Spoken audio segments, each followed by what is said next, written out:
tudo bem? Hoje a gente vai estudar as características histológicas do tecido ósseo. E esse assunto pode ser estudado no capítulo 8 do nosso livro-texto, Histologia Básica. Então, o tecido ósseo é uma forma especializada de tecido conjuntivo rígido que apresenta matriz mineralizada. De modo geral, essa matriz é chamada de calcificada, mas esse termo não é o mais adequado porque não existe somente depósito de cálcio na matriz mineral. O tecido apresenta vascularização e inervação e tem como suas principais funções a formação do esqueleto, sustentação do corpo e das estruturas, proteção de órgãos vitais, como na formação da caixa craniana, da caixa torácica e o canal medular, que aloja a medula espinhal, a possibilitação de locomoção do organismo, formando um sistema de alavancas. É também o local de formação de células sanguíneas na sua medula óssea vermelha. Funciona como um reservatório de minerais, dentre eles os mais importantes são o cálcio, fosfato e magnésio, e também absorve toxinas e metais pesados, minimizando o efeito dessas substâncias sobre o organismo. Uma das características importantes do tecido ósseo é que não existe difusão de substâncias através da matriz mineralizada ou calcificada. Então, a nutrição das células que residem no interior da matriz depende de um sistema de canalículos presentes nessa matriz, e esses canalículos possibilitam troca de substâncias entre capilares e as células e também entre células vizinhas. O tecido apresenta no órgão constituído pelo tecido ósseo, que são os ossos, um revestimento interno e externo. Essas membranas de tecido conjuntivo que formam esses revestimentos são denominadas endósteo e periósteo, respectivamente. E essas membranas contêm também células osteogênicas. No esquema apresentado nesse slide, nós podemos ver a localização do endósteo e do periósteo, recobrindo, respectivamente, uma superfície interna e uma parte da superfície externa desse fragmento de osso representado. Podemos observar ainda a presença dos osteócitos, que são essas pequenas células com a cor escura que estão sendo representadas, e vocês podem ver que cada osteócito desse tem ao seu redor vários canalículos. Nós vamos falar dessas estruturas.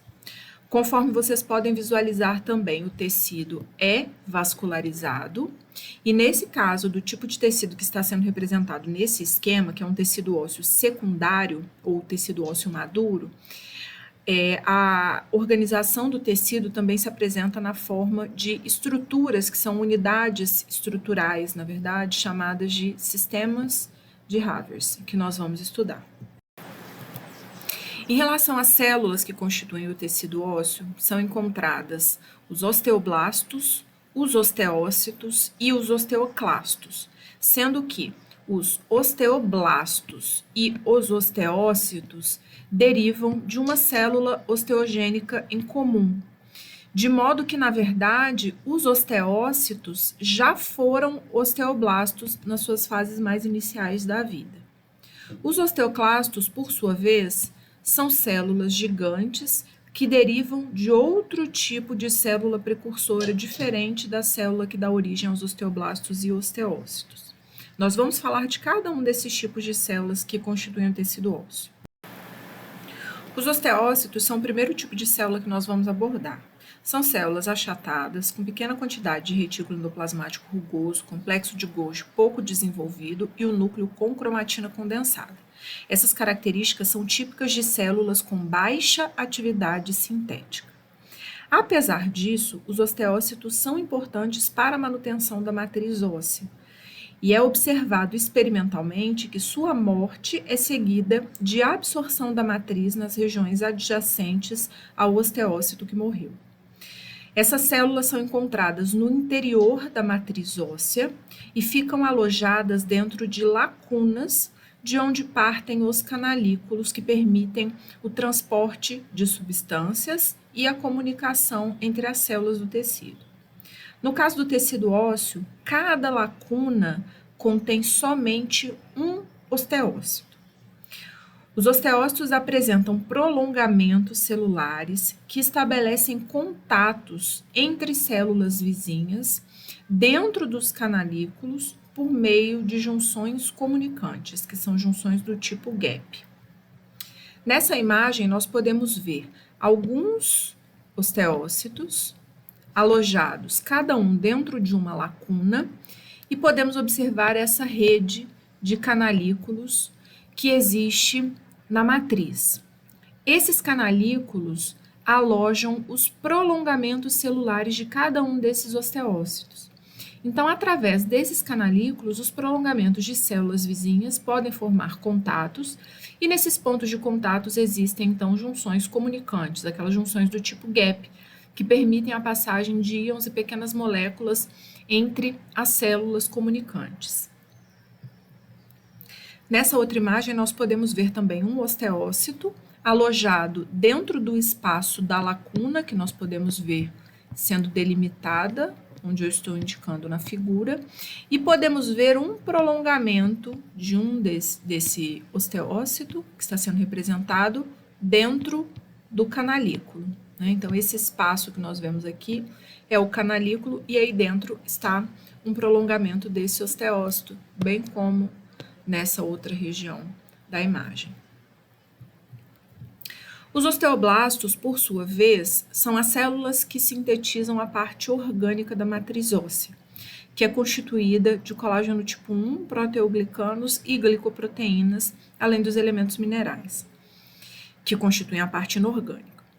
As características estruturais dessas células são compatíveis com células produtoras de proteínas. Então, eles apresentam características de células com atividade de síntese proteica ativa. Os osteoblastos sintetizam uma glicoproteína que é a osteonectina, que também facilita a deposição de cálcio, além das outras funções que as glicoproteínas fazem, e também secretam a osteocalcina, que é uma substância que estimula a atividade dos osteoblastos e é uma substância que atinge a corrente sanguínea do organismo. Essas células ficam dispostas na superfície óssea lado a lado, então formam um aspecto epitelioide no local onde estão presentes. Na imagem, nós podemos ver esses osteoblastos, estão sendo indicados aqui pela seta, nessa região, que é uma região de superfície óssea. Na imagem, o que nós vemos aqui é matriz óssea com osteócitos alojados dentro da matriz e os osteoblastos revestindo a superfície óssea. Os osteoblastos são as células que vão sintetizando matriz e ao longo desse processo eles podem acabar ficando aprisionados dentro da matriz óssea e se diferenciarem então nos osteócitos. E nas regiões de matriz adjacente ao sítio dos osteoblastos, a matriz que é recém-sintetizada e ainda não é calcificada é denominada de osteoide.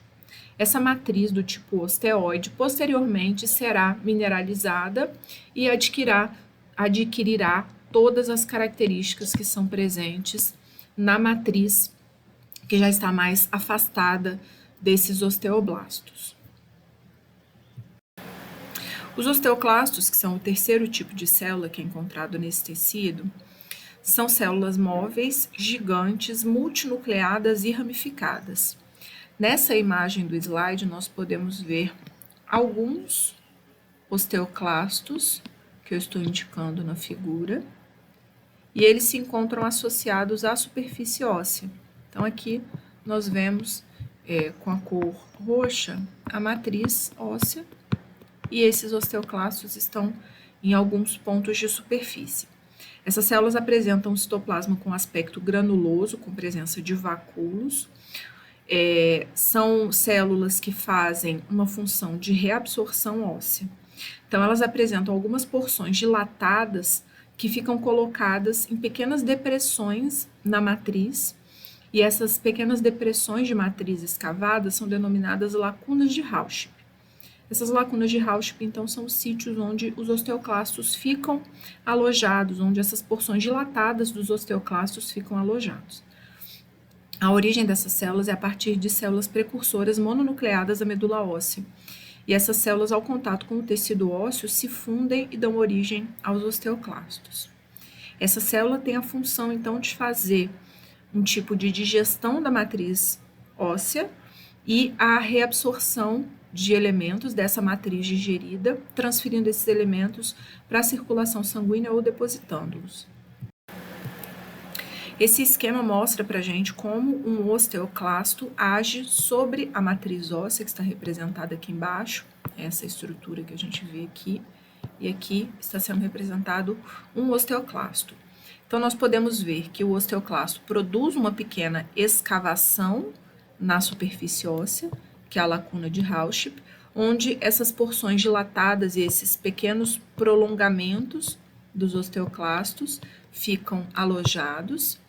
E é nesse sítio também que é despejado o seu material enzimático, que vai promover a digestão da matriz, através da ação de enzimas, absorção de elementos dessa matriz e eventual transferência de alguns desses elementos para a circulação sanguínea. Então, nós podemos ver na superfície ativa a presença desses prolongamentos vilosos irregulares, que são esses prolongamentos que estão sendo representados aqui.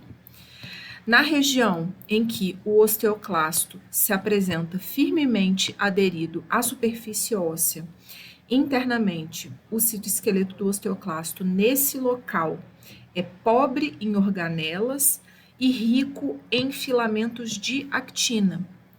Então, nessa região, que é denominada zona clara, existe uma abundância na parte interna da membrana do osteoclasto de filamentos de actina que promovem a adesão, a fixação dessa célula à superfície óssea.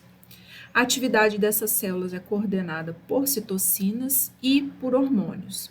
Dentre os hormônios, os mais relevantes são calcitonina, que é um hormônio produzido pela tireoide, pelas suas células parafoliculares, e o paratormônio, que é produzido pelas paratireoides. Nessa imagem, nós vemos dois fragmentos de tecido ósseo, a matriz óssea sendo representada, as cabeças de seta estão indicando os osteócitos dentro da matriz, completamente revestidos de matriz, então eles ficam alojados dentro das lacunas, e na superfície óssea nós vemos alguns osteoblastos, que estão sendo indicados pelas setas.